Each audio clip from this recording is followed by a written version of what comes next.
దేవునికి స్తోత్రములు. లైవ్లో యూట్యూబ్లో చూస్తున్న సహోదరి సహోదరులకు క్రీస్తునామంలో వందనములు. ప్రార్థన చేసుకుందాం. పరలోకమందున మా తండ్రి, నీ ప్రియకుమారుడు యేసుక్రీస్తునామంలో కృతజ్ఞతాస్తుతులు స్తోత్రం చెల్లించుకుంటున్నాం నాయన. ఇంతవరకు సజీవ లెక్కలో ఉంచుకొని ఉదయకాల సమయంలో మరి నీ సన్నిధిలోనికి రావడానికి కృప చూపినందుకు కృతజ్ఞతాస్తుతులు స్తోత్రం చెల్లించుకుంటున్నాం నాయన. మరి మాకు ఇచ్చిన కృపను బట్టి నాయన, మరి ఈరోజు 14వ తరగతి మరి నేర్చుకొని చుండగా మరి కృపను అనుగ్రహించండి. మరి ఆత్మ సంబంధమైన సంగతులతో సరిచూసుకొని మాలో ఉన్న లోపాలను సరిదిద్దుకొని నీవిచ్చిన వాక్యానికి భయపడి లోబడి మరి నీకు మహిమకరంగా, నీకు ఘనత తెచ్చే వారంగా ఉండే ధన్యత భాగ్యము మాకు అనుగ్రహించినందుకు కృతజ్ఞతాస్తుతులు స్తోత్రం చెల్లించుకుంటాం నాయన. మరి వింటున్న సహోదరి సహోదరులకు కూడా మరి వాక్యము అలా ఉన్నదా లేదా అనే దృక్పథంతో చూసి అర్థం చేసుకొని వాక్యంకు లోబడి మరి నీ కృపను అనుగ్రహించండి. చెప్తున్న నాకును ఉన్నది ఉన్నట్లుగా చెప్పుటకు నీ కృపను అనుగ్రహించి నీకు మహిమకరంగా జరిగించుకోమని ముందున్న సమయం కూడా నీ చేతులుగా పేపుతూ యేసుక్రీస్తు నామములో ప్రార్థన అడిగి వేడుకుంటున్నాం తండ్రి, ఆమెన్. మరి అందరికీ వందనములు, దేవునికి స్తోత్రాలు. మరి ఫేస్బుక్ లైవ్లో యూట్యూబ్లో చూస్తున్న వింటున్న సహోదరి సహోదరులకు మరోసారి క్రీస్తునామంలో వందనములు. మరి నిన్నటి దినం చెప్పాలి, అనివార్య కారణాల వల్ల ఈరోజు చెప్పడం జరుగుతుంది. ఈరోజు 14వ క్లాసు సిటిహెచ్. మరి సహోదరులారా, మనమందరము బైబిల్లోని ఆత్మనియమమును బట్టి దేవునికి కృతజ్ఞతాస్తుతులు స్తోత్రం చెల్లించాలి. సహోదరులమైన మనము ఒకరికొకరు వందనములు చెల్లించుకోవాలని బైబిల్లోని పరిశుద్ధాత్ముని బోధ సూచిస్తుంది. మనమందరము దానిని అనుసరిస్తూ ముందుకు సాగుదాం. మరి ఎన్నోసార్లు ప్రతి ఒక్క సందర్భంలో చెప్పడం జరుగుతుంది. మరి లైవ్లో చాలా మరి పెద్దవారు, మరి థియాలజీ కూడా చెప్పేవారు కూడా దేవునికి వందనాలు అని చెప్తున్నారు. మరి సహోదరులారా, మరి అలా దేవునికి వందనాలు అని బైబిల్లో లేదు. మరి నాకు కూడా తెలియనప్పుడు నేను కూడా వందనాలు అని చెప్పాను. మరి చూశాను, అర్థం చేసుకున్నాను. మరి దేవునికి వందనాలు చెప్పడం తప్పు అని తెలుసుకొని దేవునికి కృతజ్ఞతాస్తుతులు స్తోత్రం చెల్లించాలని బైబిల్లో ఉంది కాబట్టి దేవునికి కృతజ్ఞతాస్తుతులు స్తోత్రం చెల్లించాలి అని చెప్తున్నాను. మరి ఉన్నదాన్ని బట్టి మనము దాన్ని అనుసరిస్తూ ముందుకు సాగుతూ దేవునికి మహిమకరంగా ఉందాం. మరి దయచేసి ఇకనైనా మరి దేవునికి కృతజ్ఞతాస్తుతులు స్తోత్రం చెల్లించాలి. సహోదరులమైన మనము ఒకరికొకరు వందనములు చెల్లించుకోవాలని బైబిల్లో ఉంది. దానిని మరి దయచేసి మరి ప్రేమపూర్వకంగా అందరూ విని ఇకనైనా సరి చేసుకోవాల్సిందిగా క్రీస్తు ప్రేమను బట్టి బతిమాలుకొంచున్నాను. మరి సహోదరులారా, ఈరోజు CTH class certificate of theology. మరి ఈరోజు 14వ క్లాసు. మరి 14వ క్లాసు చెప్తుండగా మరి సహోదరులారా, సామెతలో ఉంది, పగవాడు లెక్కలేనన్ని ముద్దులు పెట్టును, నిజమైన స్నేహితుడు గాయములు చేయును. మరి సహోదరులారా, మరి వాక్యము పరిశుద్ధాత్మను బోధ ఖచ్చితంగా చెప్తుంది కాబట్టి చెప్తున్నప్పుడు ఎవరు మనసును నొచ్చుకోకుండా మా కోసమని కాకుండా మరి చెప్పబడుతున్న అంశము ఒక వ్యక్తిని గురించి కానీ, ఒక సంఘమును గురించి కానీ, ఒక సంస్థను గురించి కానీ మరి ఉద్దేశించి చెప్పబడినవి కావు. మాకే తెలుసు మీకెవరికి తెలియదు అనే ఉద్దేశంతో కాకుండా ఏది చెప్పినా లేఖనాధారాలతో మరి మీ ముందు ఉంచడానికి ప్రయత్నం చేస్తున్నాం సహోదరులారా. మరి క్రీస్తు ప్రేమను బట్టి మరి క్రీస్తు ప్రేమ మమ్మల్ని బలవంతం చేయుచున్నది కాబట్టి ప్రతి ఒక్కటి ఏది చెప్పినా లేఖన ఆధారాలతో మేము ముందుంచడానికి ప్రయత్నం చేస్తున్నాం. దయచేసి మరి వాక్యాన్ని వినండి, పరిశీలించండి. మరి వాక్యంకు లోబడి మనమందరము దేవునికి మహిమకరంగా ఘనత తెచ్చేవారంగా ఉంటూ ముందుకు సాగుదాం. మరి ఈరోజు మరి అంశము, మీరు దేని విషయంలో మృతులైతిరి. ఈరోజు అంశము 14వ అంశం, మీరు దేని విషయంలో మృతులైతిరి. సోదరులారా, మృతులలో నుండి లేచిన వేరొకరిని చేరుటకు మనము దేని విషయంలో మృతులవ్వాలి అంటే సోదరులారా, మరి ఈ అంశంను మరి ఆలోచిస్తే సహోదరులారా, మరి మూలవాక్యం మరి చదువుకుందాం. రోమిలకు రాసిన పత్రిక 7వ అధ్యాయం 4వ వచనం చదువుకుంటే, మరి రోమా సంఘానికి పౌలు గారు రాస్తున్నాడు. కావున నా సహోదరులారా, మనము దేవుని కొరకు ఫలమును ఫలించున్నట్లు మృతులలో నుండి లేపబడిన క్రీస్తు అను వేరొకని చేరుటకై మీరును ఆయన శరీరము ద్వారా ధర్మశాస్త్రము విషయంలో మృతులైతిరి. మరి సహోదరులారా, మరి ఈ వాక్యాన్ని పరిశీలించినట్లయితే రోమా సంఘానికి మరి పౌలు గారు రాస్తూ, మరి ధర్మశాస్త్రము అనుసరించి జీవించిన వారి జీవితాలు వాళ్ళు ఎలా జీవించారు, ధర్మశాస్త్రమును మీరు అనుసరించారు, మరి అది కాదు ఇప్పుడు క్రీస్తు యొద్దకు మరి ధర్మశాస్త్ర విషయంలో మృతులైతేనే కానీ మనం క్రీస్తు యొద్దకు చేరలేము అని ఆ విషయం చెప్తూ, మరి దేని విషయమై మృతులు కావాలి అని ఆ విషయంలో చెప్తున్నాడు సహోదరులారా. మరి ధర్మశాస్త్రము అనుసరిస్తూ మరి క్రీస్తులోనికి వచ్చిన వారు, మరి యూదులైన వారు, ఇజ్రాయేలైన వారు క్రీస్తు విశ్వాసం ద్వారా క్రీస్తులోనికి వచ్చి, మరి క్రీస్తు ద్వారా మరి ధర్మశాస్త్రాన్ని దేవుడు కొట్టివేశాడు గనుకనే మనము ధర్మశాస్త్రం ద్వారా నీతిమంతులం కాలేము. మరి క్రీస్తు యొద్దకు వస్తేనే ధర్మశాస్త్ర విషయంలో మృతులైతేనే కానీ మరి వేరొకరిని చేరలేము అని చెప్తున్న సందర్భం సహోదరులారా. ఈ సందర్భం ఒకసారి పరిశీలించినట్లయితే సహోదరులారా, 1వ శతాబ్దంలో పౌలు గారు యూదులలో నుండి క్రీస్తు సంఘంలో చేరబడిన వారితో చెప్తున్న సంగతులు సహోదరులారా. ఈ సంగతులు మరి యూదులలో నుండి క్రీస్తు విశ్వాసం ద్వారా మరి క్రైస్తవులుగా అనబడిన వారితో మరి చెప్తున్న సందర్భము. ఇంకా వారు ఎలా ఉన్నారంటే, మరి క్రీస్తులోకి వచ్చారు కానీ ఇంకా ధర్మశాస్త్రము అమల్లో ఉంది, ధర్మశాస్త్రము అనుసరించాలి అనే ఉద్దేశం కలిగి ఉన్న వారితో పౌలు గారు చెప్తున్నాడు. ధర్మశాస్త్ర విషయంలో మృతులైతేనే తప్ప మనము క్రీస్తు యొద్దకు చేరలేమని చెప్తున్నాడు సహోదరులారా. మరి కొన్ని ప్రశ్నలు వేసుకుంటే సహోదరులారా, మరి పౌలు గారు యూదులతో పౌలు గారు మరి కొన్ని ప్రశ్నలు వేశాడు. మరి మీరు దేని విషయంలో మృతులయ్యారు అని అంటూ పౌలు గారు యూదులతో, మీకు క్రీస్తు కావాలా, ధర్మశాస్త్రము కావాలా? మరి మీరు క్రీస్తు కావాలా, ధర్మశాస్త్రం కావాలా? మరి రెండు అనుసరిస్తారా? మరి రెండు అనుసరిస్తారంటే కుదరదు. మరి రెండు ధర్మశాస్త్రాలు ఎక్కడ ఎప్పుడు మరి పని చేయవు, ఏదన్నా ఒకటే ఉంటుంది, అటు కాకుండా ఇటు కాకుండా ఉండరాదు అని చెప్తూ, మీరు ధర్మశాస్త్రం విషయంలో మృతులైతేనే కానీ వేరొకడు అనగా క్రీస్తును చేరలేరు అని ఖచ్చితంగా స్పష్టంగా చెప్పాడు సహోదరులారా. మరి ఈ అంశము మరి ఖచ్చితంగా చెప్తున్నప్పుడు మరి అన్యజనులలో నుండి క్రీస్తు యందు విశ్వాసం ఉంచి క్రైస్తవులమైన మనము కూడా మరి వాళ్ళకు అంత ఖచ్చితంగా చెప్తూ ఉన్నప్పుడు మరి అన్ని జనులలో నుండి క్రీస్తు యొద్దకు చేరిన మనము మరి ధర్మశాస్త్రము అనుసరించాలి అనడము కూడా ఎంతవరకు మరి అది తెలివైన మాటనా? మరి అది ఏమవుతుంది? ఇప్పుడు వాళ్ళను ధర్మశాస్త్రం యూదులైన వారు, ఇజ్రాయేలైన వారిని గురించి పౌలు గారు చెప్తున్నారు. మీరు ధర్మశాస్త్రం విషయంలో మృతులైతేనే కానీ క్రీస్తు యొద్దకు చేరలేరు అని వారికి చెప్తున్నాడు.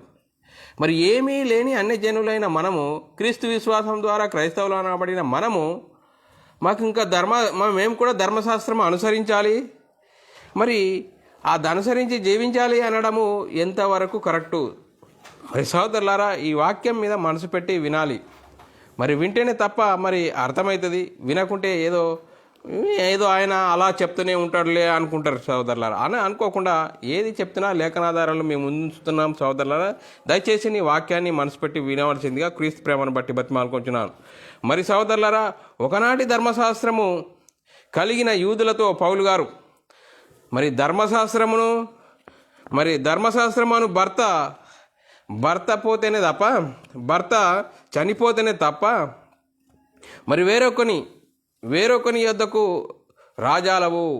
మరి సహోదరులారా, ఇద్దరూ కావాలి అంటే నువ్వు ధర్మశాస్త్రము కావాలి, క్రీస్తు కావాలి అంటే ఏమవుతావంటే నువ్వు వ్యభిచారి అవుతావు మరి అని యూదులతో చెప్తున్నాడు సహోదరులారా.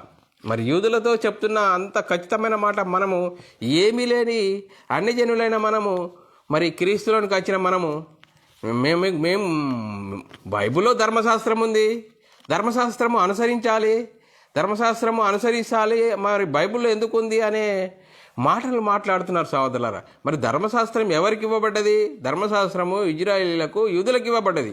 మరి ఇజ్రాయేలు యూదులకు ఇవ్వబడిన వారితో పౌలు గారు ఏం చెప్తున్నారంటే, ధర్మశాస్త్ర విషయంలో మృతులైతేనే తప్ప మీరు క్రీస్తు యుద్ధకు చేరలేరు అని వారితో చెప్తున్నాడు. మరి ఇది అనుసరిస్తాము, అది అనుసరిస్తాము అంటే ఎవరైతారంటే వ్యభిచారులు అవుతారని ఖచ్చితంగా చెప్తున్నాడు. చూడండి సహోదరులారా, మరి వ్యభిచారులు అవుతారు, జాగ్రత్త అని చెప్తున్నాడు సహోదరులారా. మరి అంత వారికి అలా జాగ్రత్త ఖచ్చితంగా చెప్తున్నప్పుడు ఏమి లేని అన్యజనులైన మనము మరి ఎలా మనము మరి బైబిల్లో ధర్మశాస్త్రం ఉంది, ధర్మశాస్త్రం అనుసరించాలి అని అనడము ఎంతవరకు భావ్యం సహోదరులారా? మరి మనసు పెట్టి ఆలోచించాలి. విషయంలో, వాక్యం విషయంలో చాలా జాగ్రత్తగా మరి వినాలి, అర్థం చేసుకోవాలి. అది అలా ఉన్నదా లేదా అని గ్రహించాలి. గ్రహించినప్పుడే మరి మనకు అర్థమవుతుంది సహోదరులారా. మరి సహోదరులారా, ఈ వాక్యం మీద మరి ఆలోచిస్తే మరి సహోదరులారా, రోమీయులకు రాసిన పత్రిక 7వ అధ్యాయము 1 నుంచి 3 వచనాలు చదువుకున్నట్లయితే సహోదరులారా, మరి సహోదరులారా ఇప్పుడు ఇప్పుడు మరి ఎలా మరి సహోదరులకు ఎందుకు అర్థం కలదంటే ధర్మశాస్త్రము గురించి లేఖకులు అనేక మరి పేర్లు పెట్టారు. క్రీస్తు మరి మోషే ధర్మశాస్త్రము, దేవుని ధర్మశాస్త్రము, మోషే పీఠము అని ఎన్నో మరి పేర్లు పెట్టడం జరిగింది. ధర్మశాస్త్రం ఒకటే కానీ ధర్మశాస్త్రంకు అనేక పేర్లు లేఖకులు రాశారు. ఆ రాసిన దాన్ని అర్థం చేసుకోలేక ఇంకా మాకు ధర్మశాస్త్రం ఉన్నది, 1 కాదు 2 ఉన్నది, 3 ఉన్నది అని చెప్పేవారు మరి లేకపోలేదు సహోదరులారా. మరి దయచేసి ఈ వాక్యాన్ని మనము ప్రామాణిక గ్రంథం అంటున్నామే, ప్రామాణిక గ్రంథం ఏం చెప్తుంది, ప్రామాణిక గ్రంథాన్ని మనం అనుసరిస్తూ ముందుకు సాగుదాం. మరి సహోదరులారా, ఇంకా వాక్యాన్ని మనం పరిశీలిస్తూ ముందుకు సాగుదాం. రోమీయులకు రాసిన పత్రిక 7వ అధ్యాయం 1 నుంచి 3 వచనాలు చదువుకున్నట్లయితే, సహోదరులారా, మనుషుడు బ్రతికి ఉన్నంత కాలమే ధర్మశాస్త్రం అతని మీద ప్రభుత్వం చేయుచున్నదని మీకు తెలియదా? చూడండి పౌలు గారు ఎంత చక్కగా మాట్లాడుతున్నాడు. మరి వారితో ప్రశ్నిస్తున్నాడు. మరి ఏమంటున్నాడు? సహోదరులారా, మనుషుడు బ్రతికి ఉన్నంత కాలమే ధర్మశాస్త్రం అతని మీద ప్రభుత్వం చేయుచున్నదని మీకు తెలియదా? ధర్మశాస్త్రం ఎరిగిన మీతో మాట్లాడుచున్నాను. చూడండి సహోదరులారా, ఎవరితో మాట్లాడుతుండో? ఇజ్రాయేలీలైన వారు, యూదులైన వారితో, ధర్మశాస్త్రం ఎరిగిన వారితో మాట్లాడుతున్నాడు. మరి ధర్మశాస్త్రం విషయంలో మరి ఏంటి? మరి ధర్మశాస్త్రం విషయంలో మరి చూడండి, ధర్మశాస్త్రము మీ మీద ప్రభుత్వము చేయుచున్నదని మీకు తెలియదా? ధర్మశాస్త్రము ఎరిగిన మీతో నేను మాట్లాడుచున్నాను. చూడు, ఇంకా 2వ వచనం చదువుకున్నట్లయితే, భర్త బ్రతికినంత వరకే ధర్మశాస్త్రం వల్ల అతనికి భద్రాలు, కానీ భర్త చనిపోయిన ఎడల భర్త విషయమై ధర్మశాస్త్రం నుండి ఆమె విడుదల పొందును. చూడండి, భార్యాభర్తలను గురించి సూచిస్తూ ధర్మశాస్త్రము క్రీస్తు యుద్ధకు ఉన్న వ్యత్యాసము అనేది చెప్తున్నాడు సహోదరులారా. మరి ఆ వ్యత్యాసం చెప్తూ భార్యాభర్తలను గురించి సూచిస్తూ మరి చూడండి ఎంత చక్కగా చెప్తున్నాడు ధర్మశాస్త్రం గురించి. భర్త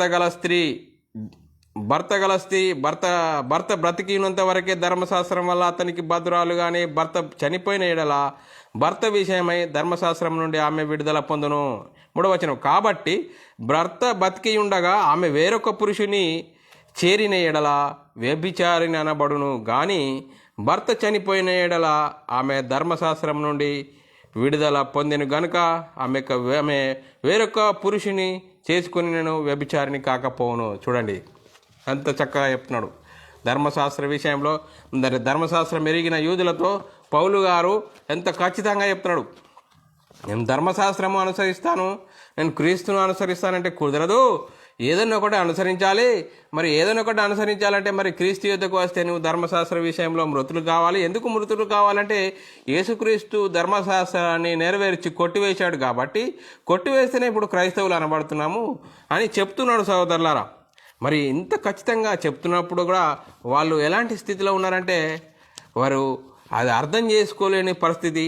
వాళ్ళు ఇంకా అదే పాత పద్ధతులలో ఉన్నవారితో ఖచ్చితంగా అలా కుదరదు అని చెప్తున్నాడు సహోదరులారా. మరి అలా చెప్తూ ఇంకా చెప్తున్నాడు. మొదటి కొరింథీ రాసిన పత్రిక 7వ అధ్యాయం 39వ వచనం ఇంకా ఇంకా క్లియర్గా ఉంది. 39వ వచనము, భార్య తన భర్త బ్రతికి ఉన్నంత కాలము బదురాలై ఉండును, భర్త మృతి పొందిన ఎడల ఆమెకిష్టమైన వానిని పెళ్లి చేసుకొనును. చూడండి సహోదరులారా, ఎంత ఖచ్చితంగా చెప్తున్నాడు. మరి భార్య తన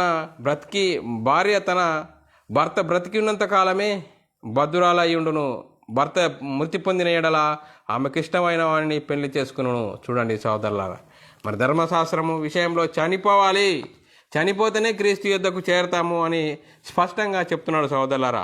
మరి ఇంత స్పష్టంగా చెప్తున్న వారి వైఖరి ఎలా ఉన్నదంటే మరి ఎంత చెప్పినా కూడా వాళ్ళు ఇంకా మొండిగా ఉన్నారు. ఆ మొండిగా ఉన్న వారికి వాక్యాధారాలతో వాక్య రుజువులతో ఎన్నో చూపించి ఒప్పిస్తున్నాడు సహోదరులారా. మరి ధర్మశాస్త్రము మరి చూడండి సహోదరులారా, ధర్మశాస్త్రము కొట్టివేయబడిన తర్వాత మరి వాయబడిన సంగతులను గురించి ఆలోచిద్దాం సహోదరులారా. ధర్మశాస్త్రం కొట్టివేయబడిన తర్వాత రాయబడిన సంగతులను మనం ఇంకా ఆలోచిస్తే సహోదరులారా, రోమీలకు రాసిన పత్రిక 7వ అధ్యాయం 4వ వచనం చదువుకున్నట్లయితే, రోమీలకు రాసిన పత్రిక 7వ అధ్యాయం 4వ వచనం, కావున నా సహోదరులారా, మనము దేవుని కొరకు ఫలమును ఫలించినట్లు మృతులలో నుండి లేపబడిన క్రీస్తు అను వేరొకరిని చేరుటకై మీరును ఆయన శరీరం ద్వారా ధర్మశాస్త్ర విషయంలో మృతులైతిరి. చూడండి ఎంత చక్కగా చెప్తున్నాడు సహోదరులారా. నా సహోదరులారా, మనము దేవుని కొరకు ఫలించినట్లు మృతులలో నుండి లేపబడిన క్రీస్తు అను వేరొకరిని చేరుటకు మీరును ఆయన శరీరము ద్వారా ధర్మశాస్త్ర విషయంలో మృతులైతిరి. చనిపోయారు మీరు ఆల్రెడీ అని చెప్తున్నాడు సహోదరులారా. మరి ఎంత స్పష్టంగా చెప్తున్నాడు సహోదరులారా. ఈ మాటలు మరి అన్ని జనులకా, మరి క్రైస్తవులకా, యూదులకా అంటే సహోదరులారా, మరి ధర్మశాస్త్రం కలిగి యూదులతో మీరు ధర్మశాస్త్రం విషయంలో చనిపోతేనే తప్ప క్రీస్తు యొద్దకు రాలేరు, మేము రెండు అనుసరిస్తామంటే మరి వ్యభిచారులు అవుతారని స్పష్టంగా మరి చెప్పిన పరిస్థితి సహోదరులారా. ఎంత చక్కగా స్పష్టంగా చెప్పాడు సహోదరులారా. మరి వాక్యాన్ని ఆలోచించాలి సహోదరులారా. మరి ధర్మశాస్త్రము మరి ఎవరికి ఇవ్వబడ్డది అని ఆలోచిస్తే సహోదరులారా, ధర్మశాస్త్రము ఇజ్రాయేలుకి ఇవ్వబడ్డది. ధర్మశాస్త్రం ఎవరికి ఇవ్వబడ్డది? ధర్మశాస్త్రం ఇజ్రాయేలుకి ఇవ్వబడ్డది. మరి వాక్యం ఇంకా పరిశీలించినట్లయితే కొన్ని సంగతులు చూసుకుందాం. రోమీలకు రాసిన పత్రిక 9వ అధ్యాయం 4వ వచనంను చదువుకున్నట్లయితే, వీరు ఇజ్రాయేలీలు దత్తపుత్రత్వమును మహిమయు నిబంధనలు ధర్మశాస్త్ర ప్రధానాచారములు అర్చనాచారాదులు వాగ్దానములు వీరివి. ఎవరివట? ఇజ్రాయేలీలవి, యూదులవి. ధర్మశాస్త్రం ఎవరికి ఇవ్వబడ్డది? ఇజ్రాయేలీకి ఇవ్వబడ్డది, యూదులకు ఇవ్వబడ్డది. మరి ఇంకా మరి రోమీలకు రాసిన పత్రిక 9:5వ వచనం చదువుకుంటే, 9వ అధ్యాయం 5వ వచనం, పితృలు వీరివారు శరీరమును బట్టి క్రీస్తు వీరిలో పుట్టెను. చూడండి సహోదరులారా. అలాగే రోమీలకు రాసిన పత్రిక 3వ అధ్యాయం 11వ వచనం 1వ వచనం చదువుకున్నట్లయితే, అట్లయితే యూదునికి కలిగిన గొప్పతనం ఏమిటి?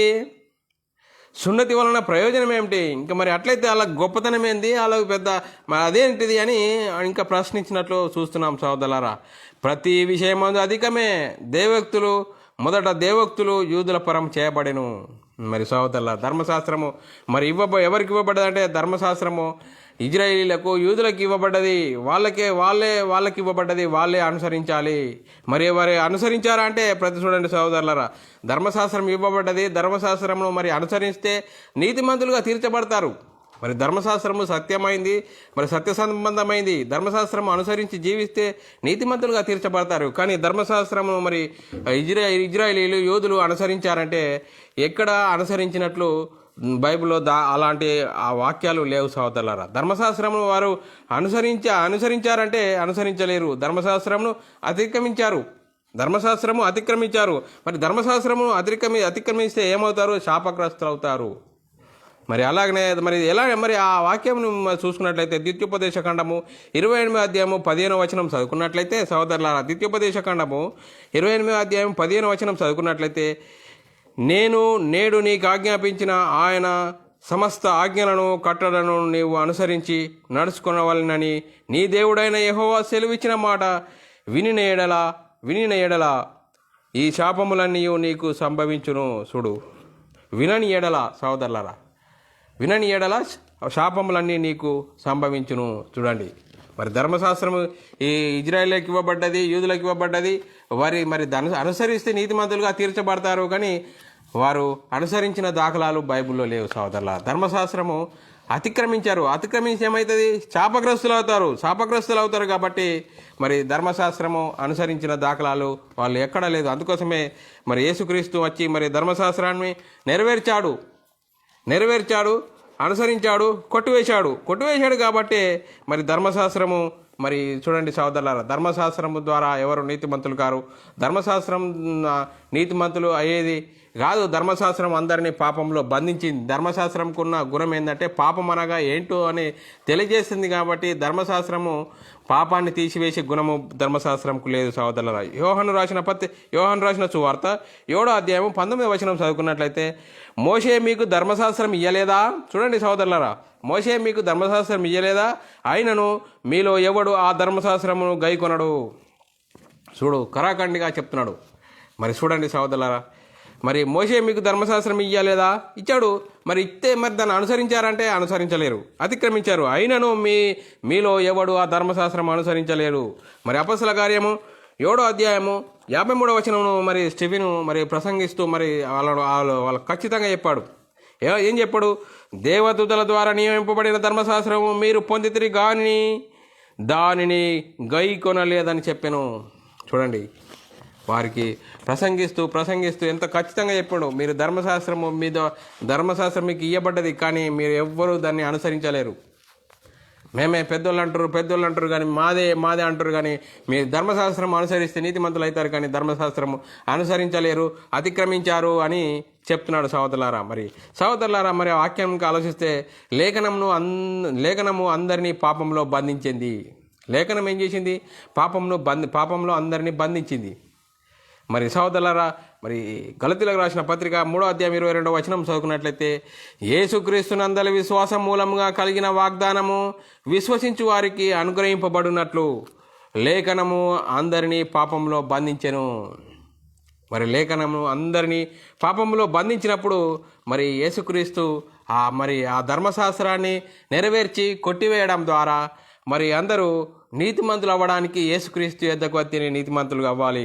మరి విశ్వాసం వెల్లడైంది. యేసుక్రీస్తు వచ్చి సిలువలో ధర్మశాస్త్రాన్ని నెరవేర్చి కొట్టివేయడం ద్వారా మరి ధర్మశాస్త్రము కొట్టివేయడం ద్వారా మరి విశ్వాసము వెల్లడైంది. ఆ విశ్వాసానికి కర్త దానిని కొనసాగించే వాని వైపు దగ్గరికి రావాలి. మరి యేసుక్రీస్తు యొద్దకు వస్తేనే నీతిమంతులు అవుతారని వాక్యం సెలవిస్తుంది సోదరులారా. గలతీలకు రాసిన పత్రిక 3వ అధ్యాయం 23వ వచనం చదువుకున్నట్లయితే, విశ్వాసం వెల్లడి కాక మునుపు ఇక ముందుకు బయలుపరచబడబో విశ్వాసం అవలంబించిన వారముగా మరి చెరలో ఉంచబడిన మనము ధర్మశాస్త్రమునకు లోనైన వారమైతిమి. మరి సోదరుల, విశ్వాసం రాకముందు మరి ధర్మశాస్త్రంకు లోనైన వారైనరి. మరి ధర్మశాస్త్రము అందరినీ పాపంలో బంధించింది. మరి ధర్మశాస్త్రమునకు లోనైన వారైతిరి అని చెప్తున్నది సోదరులారా. మరి ఇంకా కొన్ని సంగతులు ఆలోచిస్తున్నది. యేసుక్రీస్తు మరి పాపమును గురించి చెప్తున్న సందర్భంను మనం చూసుకుందాం సోదరులారా.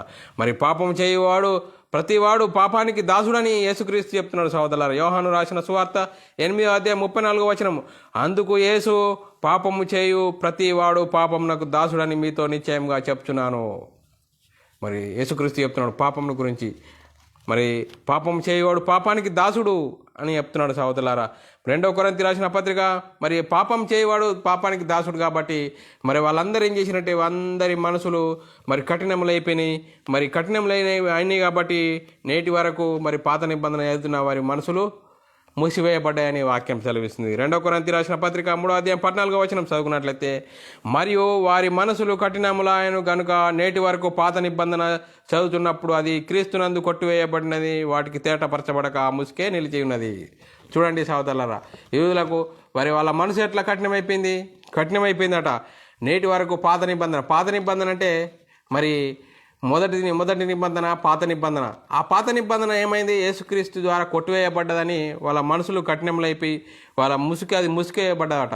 మరి ఆ ముసుగు ఇప్పుడు నేటి మన క్రీస్తును అనుసరిస్తున్న క్రైస్తవులు అనబడుతున్న మనం కూడా మరి ఆ ముసుగు కూడా మనలో వేసుకున్నట్లుగా కనబడుతున్నది.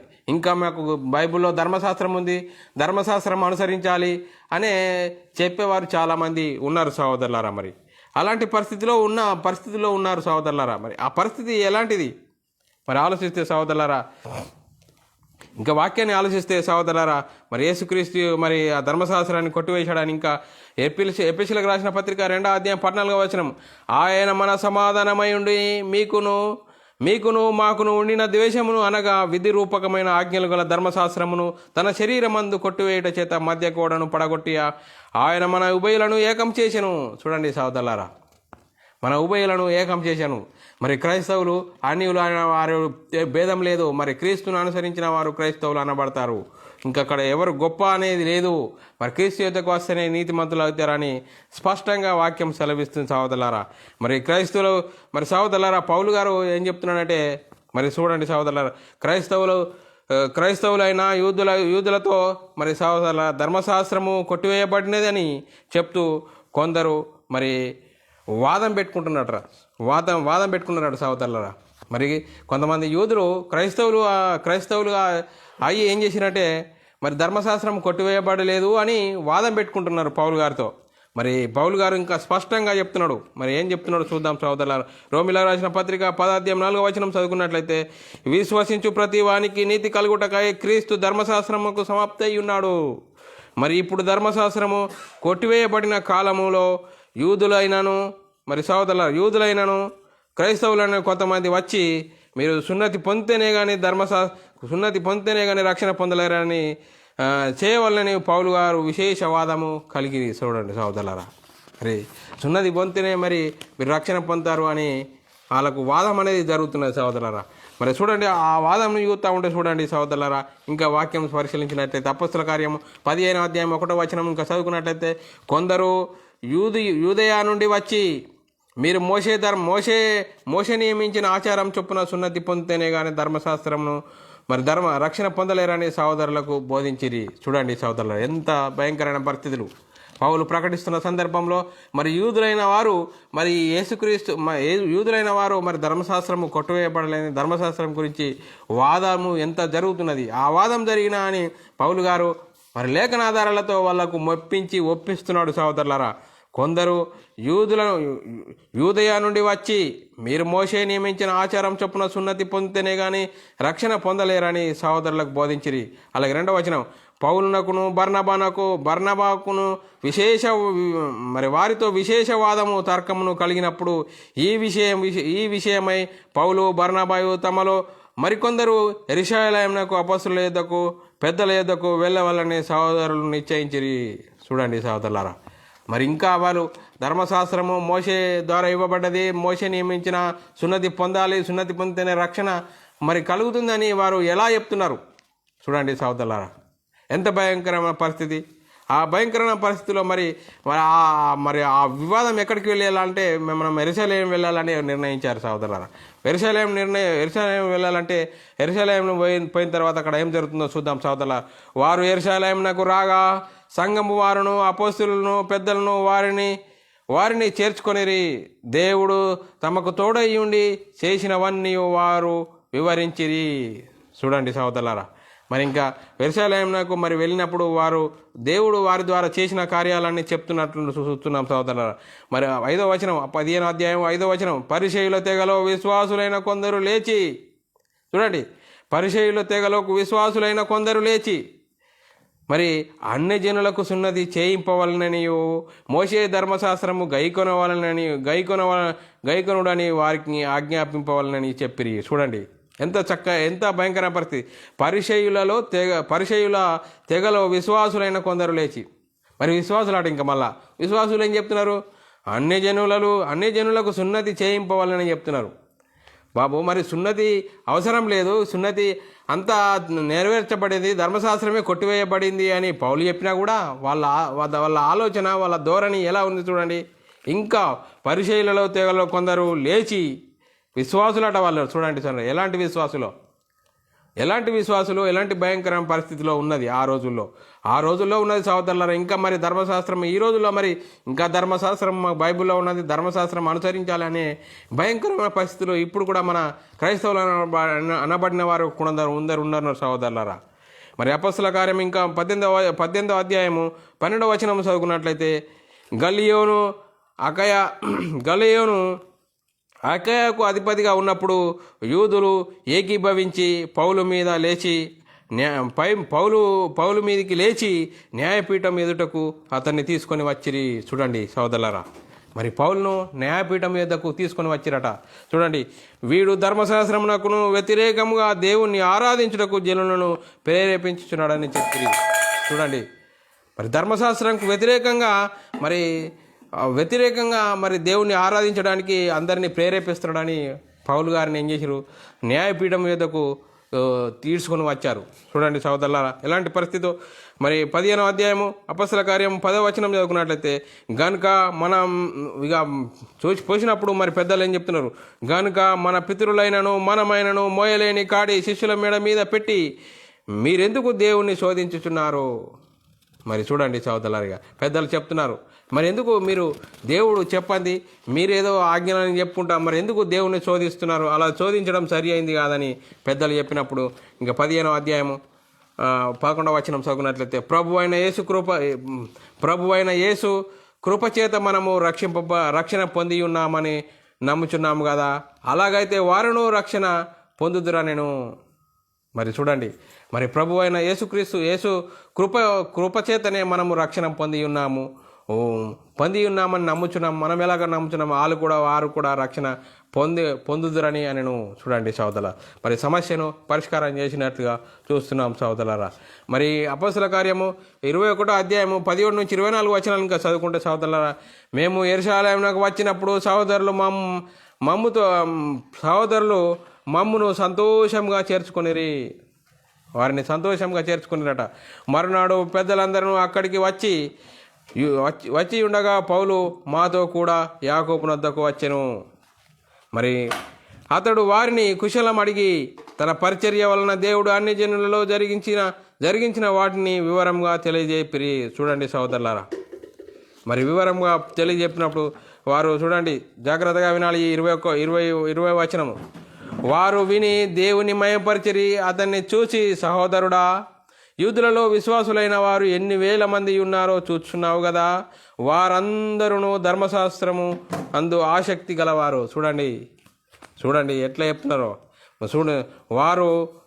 వారు విని దేవుని మయపరిచి అతన్ని చూసి, సహోదరుడా, యూదులలో విశ్వాసులైన వారు ఎన్ని వేల మంది ఉన్నారో చూస్తున్నావు కదా. చూడండి, వారందరూ ధర్మశాస్త్రం అందు ఆసక్తి గలవారట. విశ్వాసులు మరి విశ్వాసులు దేని మీద ఆసక్తి కలిగి ఉన్నారు? క్రీస్తు ధర్మశాస్త్రం మీద ఆసక్తి ఉండాలి. మరి వాళ్ళే దేని మీద ఉన్నారట? ధర్మశాస్త్రం మందు ఆసక్తి గలవారట. మరి చూడండి ఎంత భయంకర పరిస్థితి. మరి 21వ వచనం, అన్య జనులలో ఉన్న యూదులు తమ పిల్లలకు సున్నతి చేయకూడదనియు మన ఆచారంలో చొప్పున నడవకూడదనియు నీవు చెప్పుట వలన వారందరూ మోషేను విడిచిపెట్టవలనని నీవు బోధించుచున్నట్లు వీరు నిన్ను గురించి వర్తమానం విని ఉన్నారు. నువ్వు సున్నతి అవసరం లేదంటున్నావాట. మరి ఇలా చెప్పడం ద్వారా వాళ్ళందరూ విన్నారు. వాళ్ళందరూ వినడం ద్వారా మరి వారి ద్వారా మనకు మరి ఏమైనా ఇబ్బంది కలుగుతుందేమో అని చెప్తున్నారు సహోదరులారా. 22వ వచనం, కావున మనమేమి చేయుదము, నీవు వచ్చిన సంగతి వారు తప్పక విందురు. మనమేం చేస్తాము అని తప్పక విందురు అని చెప్తూ 23వ వచనం, కాబట్టి మేము నీకు చెప్పినట్లుగా చేయము. మొక్కుబడి ఉన్న 4 మనుషులు మా యొద్ద ఉన్నారు. నీవు వారిని వెంట పెట్టుకొని వారితో కూడా శుద్ధి చేసుకుని వారు తలసౌరము చేయించుకున్నటకు వారికి అయ్యేటి తగులుబడి పెట్టుకొనుము. అప్పుడు నిన్ను గురించి తాము వినిన వర్తమానము నిజం కాదని నీవును ధర్మశాస్త్రము గైకొని యథావిధిగా నడుచుకొనుచున్నావని తెలుసుకొందురు. చూడండి సహోదరులారా, మరి ఎలాంటి సజెషన్ ఇస్తున్నారో మరి పౌలు గారికి. ఇంకా నువ్వు కూడా ధర్మశాస్త్రము అనుసరించినట్లుగా వాళ్ళు మరి నిన్ను గురించి మళ్ళీ నిన్ను తప్పుగా భావించరు, నువ్వు కూడా ధర్మశాస్త్రం ప్రకారంగా నడుచుకుంటున్నావని అనుకుంటారని చెప్తున్నప్పుడు పౌలు గారికి అవన్నీ విషయాలు తెలియదా? స్పష్టంగా తెలుసు. ఏమంటున్నాడు పౌలు గారు, ఇంకా మరి పౌలు గారు ఏం చెప్తున్నాడు చూడండి, 1 కొరింథీ 9:19. నేను అందరి విషయము స్వతంత్రుడనై ఉన్నాను, ఎక్కువ మందిని సంపాదించుకున్నటకు అందరికి నన్ను నేను దాసునిగా చేసుకుంటుని. యూదులను సంపాదించుకున్నటకు మరి యూదుని వలె ఉంటిని, ధర్మశాస్త్రముకు లోబడిన వారిని సంపాదించుకున్నటకు నేను ధర్మశాస్త్రముకు లోబడిన వాడిని అయితిని అంటుండు. చూడండి సహోదరు, కాకపోయినాను ధర్మశాస్త్రముకు లోబడిన వాడిని అయితిని. మరి అందరినీ ఏ విధంగా సంపాదించుకోవాలంటే ఏ విధం చేత నేను క్రీస్తులోకి నడిపించాలని నేను అన్ని సంగతులు నాకు తెలుసు, మీరు నాకు చెప్పవలసిన అవసరం లేదని మరి చెప్తున్నట్లుగా చూస్తున్నాం సహోదరులారా. మరి పౌలు గారు చూడండి సహోదరులారా, మరి ఏం చెప్తున్నాడో పౌలు గారు యూదులతో చెప్తున్నాడు, యూదులతో సున్నతి ద్వారా ప్రయోజనం లేదు, సున్నతి ద్వారా ప్రయోజనం దేవుని ఆజ్ఞలను అనుసరించుటే ముఖ్యం, కానీ మరి సున్నతి పొందితే రక్షణ అనేది లేదు అని మరి పౌలు గారు చెప్తున్నారు. పౌలు గారు ఎందుకు మరి ఎంత స్పష్టంగా చెప్తున్నాడంటే సహోదరులారా, వాక్యంను బట్టి ఆలోచిస్తే వాక్యంను మరి ఆలోచిస్తూ ముందుకు సాగాలి సహోదరులారా. మరి 1 కొరింథీ 7:19 చదువుకున్నట్లయితే సహోదరులారా, దేవుని ఆజ్ఞలను అనుసరించుడే ముఖ్యం, కానీ సున్నతి పొందుట అందు ఏమీ లేదు, సున్నతి పొందకపోవట అందు ఏమీ లేదు. చూడండి సహోదరులారా, దేవుని ఆజ్ఞలు అనుసరించాలి, కానీ మరి ఇంకా దాని సున్నతి పొందాలి, ధర్మశాస్త్రం ఆచరించాలి అనేది సరి అయింది కాదని పౌలు స్పష్టంగా చెప్పాడు సహోదరులారా. ధర్మశాస్త్ర విషయంలో పౌలు గారు ఆవేదన ఉద్దేశమును పరిశీలించినట్లయితే సహోదరులారా, మరి పునర్శతాబ్దం విషయంలో యూదులతో మరి పౌలు గారు ఎంత కరాఖండిగా చెప్పాడు ఉన్నట్లుగా. చూడండి సహోదరులారా, ధర్మశాస్త్ర విషయంలో పౌలు గారి ఆవేదన ఉద్దేశమును మనం పరిశీలించినట్లయితే సహోదరులారా, మరి రోమీయులకు రాసిన పత్రిక 7:1-4 చదువుకున్నట్లయితే సహోదరులారా, మనుషుడు బ్రతికి ఉన్నంత కాలమే ధర్మశాస్త్రం అతని మీద ప్రభుత్వం చేయుచున్నదని మీకు తెలియదా? ధర్మశాస్త్రం ఎరిగిన మీతో నేను మాట్లాడుచున్నాను. చూడండి సహోదరులారా, మరి ధర్మశాస్త్రం ఎరిగిన మీతో నేను మాట్లాడుచున్నాను అని చెప్తూ మరి భర్త గల స్త్రీ భర్త బ్రతికినంత వరకే ధర్మశాస్త్రము వలన అతనికి బద్దురాలు, కానీ భర్త చనిపోయిన ఎడల భర్త విషయమై ధర్మశాస్త్రం నుండి ఆమె విడుదల కోరును. మరి 3 కాబట్టి భర్త బ్రతికి ఉండగా ఆమె వేరొక పురుషుని చేరిన ఎడల వ్యభిచారి అనబడును, కానీ భర్త చనిపోయిన ఆమె ధర్మశాస్త్రం నుండి విడుదల పొందిన కనుక ఆమె వేరొకరిని వివాహం చేసుకుని నన్ను వ్యభిచారిని కాకపోవును. చూడండి సహోదరులారా, ధర్మశాస్త్రం కావాలి, క్రీస్తు కావాలి అనే వారిని గురించి ఎంత చక్కగా చెప్పాడు సహోదరులారా. ఇంకా ధర్మశాస్త్రము విషయంలో మరి చావాలి, ధర్మశాస్త్ర విషయంలో చేస్తేనే క్రీస్తును వేరొకరిని చేరుతారు, మరి ఇంకా 2 కావాలంటే మరి వ్యభిచారులు అవుతారు అని చెప్తున్నాడు సహోదరులారా. యూదులకు ఎంత కరాఖండిగా చెప్తున్నప్పుడు మరి యూదులను వాళ్ళకు ఎంత కరంగా మరి 2 కావాలి, 2 అనుసరిస్తామంటే వ్యభిచారులు అవుతారు, జాగ్రత్త అని చెప్తున్నాడు. మరి ఏమీ లేని అన్ని జనులైన మనము మరి చూడండి సహోదరుల, ధర్మశాస్త్రము అన్ని జనులకు ఇవ్వబడ్డదా? లేదే. ధర్మశాస్త్రం ఎవరికి ఇవ్వబడ్డది? ధర్మశాస్త్రకు, యూదులకు, ఇజ్రాయేలులకు ఇవ్వబడ్డది. ఆ ధర్మశాస్త్రమును మరి వారు అనుసరించారంటే అనుసరించలేదు.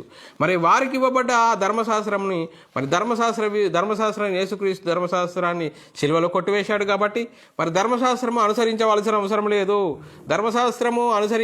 అవసరం లేదని పౌలు గారు ఎంత స్పష్టంగా చెప్పాడు. మరి ధర్మశాస్త్రం కావాలి, మరి క్రీస్తు కావాలంటే వ్యభిచారులు అవుతారు అని జాగ్రత్తగా అని చెప్తున్నాడు. మరి ఏమీ లేని అన్యజనులైన మనము మా బైబిల్లో ధర్మశాస్త్రం ఉన్నది, మరి ధర్మశాస్త్రం అనుసరించాలి అనడం వరకు ఎంతవరకు భావ్యం? సహోదరులారా, దయచేసి మనసు పెట్టి ఆలోచించండి. వాక్యాధారాలు మీ ముందుస్తున్నాం సహోదరులారా. వాక్యాన్ని ఆలోచించండి. ఇంకా ధర్మశాస్త్రం మనం అనుసరించాల్సిన అవసరం లేదు. మరి క్రీస్తు యొద్దకు వచ్చాము, క్రీస్తు ద్వారా నీతిమంతులం కావాలి. మరి సహోదరులారా చూడండి వాక్యాన్ని.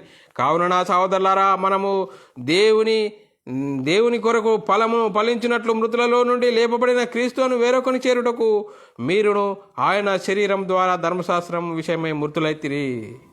ధర్మశాస్త్ర విషయంలో మృతులు కావాలి అని చెప్తున్నాడు. సహోదరులారా, దేవుడు ధర్మశాస్త్రాన్ని చేసిండు. దేవుడు తన సొంత కుమారుణ్ణి పంపి ధర్మశాస్త్రాన్ని కొట్టివేశాడు. క్రీస్తు విశ్వాసం ద్వారానే నీతిమంతులం అవుతాము అని వాక్యం సెలవిస్తుంది. సహోదరులారా, రోమీయులకు రాసిన పత్రిక 7:6 చదువుకున్నట్లయితే, ఇప్పుడైతే దేని చేత నిర్బంధింపబడితేమో దాని విషయమై చనిపోయిన వారమై ధర్మశాస్త్రము నుండి విడుదల పొందితిమి గనుక మనము అక్షరానుసారమైన ప్రాచీన స్థితిని గలవారము కాక ఆత్మానుసారమైన నవీన స్థితి గలవారమై సేవ చేయుచున్నాము. ధర్మశాస్త్రము లేని అన్యజనుల వలె మనము క్రీస్తు విశ్వాసము ద్వారా నీతిమంతులం అవుతాము. చూడండి సోదరులారా, ధర్మశాస్త్రం విషయంలో మనం అవసరం లేదు, ధర్మశాస్త్రం మనకు అవసరం లేదు, మన ధర్మశాస్త్రము అనుసరించకూడదు, క్రీస్తు యుద్ధకు రావాలని ఎంత స్పష్టంగా వాక్యం సెలవిస్తుంది సోదరులారా. క్రీస్తు విశ్వాసం ద్వారానే నీతిమంతులం అవుతాము అని వాక్యం సెలవిస్తుంది. ఫిలిప్పీలకు రాసిన పత్రిక మరి 3వ అధ్యాయం 9వ వచనం చదివినట్లయితే, క్రీస్తును సంపాదించుకొని ధర్మశాస్త్రం వలనైనా నా నీతిని కాక క్రీస్తునందలి విశ్వాసం వలనైన నీతిని అనగా విశ్వాసమును బట్టి దేవుడు అనుగ్రహించు నీతి గలవాడనై ఆయన యందు ఆగపడు నిమిత్తమును. చూడండి సోదరులారా, మరి ఎలాంటి క్రీస్తును సంపాదించుకొని ధర్మశాస్త్రం వలన నా నీతి కాక. చూడండి, ధర్మశాస్త్రం వలన నీతిమంతుడు కాలేడు, క్రీస్తునందలే విశ్వాసము, మరి క్రీస్తు ద్వారా నీతిమంతులం అవుతామని వాక్యం స్పష్టంగా చెప్తున్నారు సోదరులారా. ఎఫెసీయులకు రాసిన పత్రిక 2వ అధ్యాయం 1వ వచనం, మీ అపరాధముల చేత పాపముల చేత మీరు చచ్చిన వారై ఉండగా ఆయన మిమ్మును క్రీస్తు కూడా బ్రతికించెను. చూడండి సోదరులారా, మీ అపరాధముల చేత పాపముల చేత మీరు చచ్చిన వారై ఉండగా ఆయన మనల్ని క్రీస్తు బ్రతికించెను.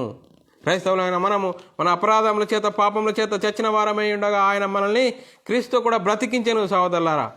మరి చూడండి, ఇంకా 2వ మరి ఎఫెసీయులకు రాసిన పత్రిక 2వ అధ్యాయం 4వ వచనం చదివితే, ఆయనను దేవుడు కరుణా సంపన్నుడై ఉండి మనము ఆయన అపరాధముల చేత చచ్చిన వారమై ఉన్నప్పుడు సైతము మన ఎడల చూపిన తన మహాప్రేమ చేత మనల్ని క్రీస్తు కూడా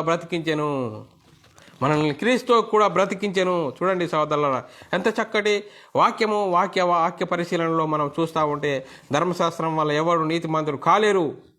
ధర్మశాస్త్రం విషయమై మృతులు కావాలి, మృతులైతేనే క్రీస్తు యొద్దకు రావాలి, క్రైస్తవుడిగా ఉండాలి, క్రైస్తవుడిగా జీవించాలని స్పష్టంగా చెప్తున్నాడు సోదరులారా. మరి పౌలు గారు సోదరులారా, 1వ శతాబ్దంలో యూదులతో మరి ధర్మశాస్త్రం విషయంలో మరి ఎన్నో ఇబ్బందులు, ఎన్నో ఇరుకులు, మరి ఎన్నో శ్రమలు, ఎన్నో ఇరుకులు వాళ్ళతో, యూదులతో. చూడండి సోదరులారా, మరి ఎన్నో ఇబ్బందులు, ఇరుకులు వచ్చినా అని లేఖనాధారాలతో ఒప్పించి మెప్పించాడు. మరి సోదరులారా, వాక్యాన్ని ఒప్పించాలి, మెప్పించాలి. వాక్య పరిశీలనలో మనము మరి వాక్యాన్ని చూడాలి, వ్యక్తులను చూడకుండా వాక్యాన్ని చూసి. మరి పౌలు గారు మరి సుమారు 14 పత్రికలు రాశాడు సోదరులారా. పౌలు గారు పత్రికలు మనం చదువుతూ ఉంటే వాక్య వాస్తవాలు అర్థమైతే సోదరులారా. క్రైస్తవులు మనం అనుసరించవలసింది ఏంది? క్రీస్తు ధర్మశాస్త్రం అనుసరించాలి. మరి క్రైస్తవుల మనం క్రీస్తు ధర్మశాస్త్రం అనుసరించాలి. మరి ఆ ధర్మశాస్త్రం ఎక్కడ ఉంది మనం తెలుసుకోవాలి. ఇంకా సోదరులారా, మరి ధర్మశాస్త్రము మరి చూడండి, ధర్మశాస్త్రం విషయంలో మృతులు కావాలి, మృతులైతేనే అని క్రీస్తు యొద్దకు రావాలని పౌలు గారు యూదులతో కరాఖండిగా చెప్పాడు సోదరులారా. రోమిలకు రాసిన పత్రిక 8వ అధ్యాయం 3వ వచనము, శరీరం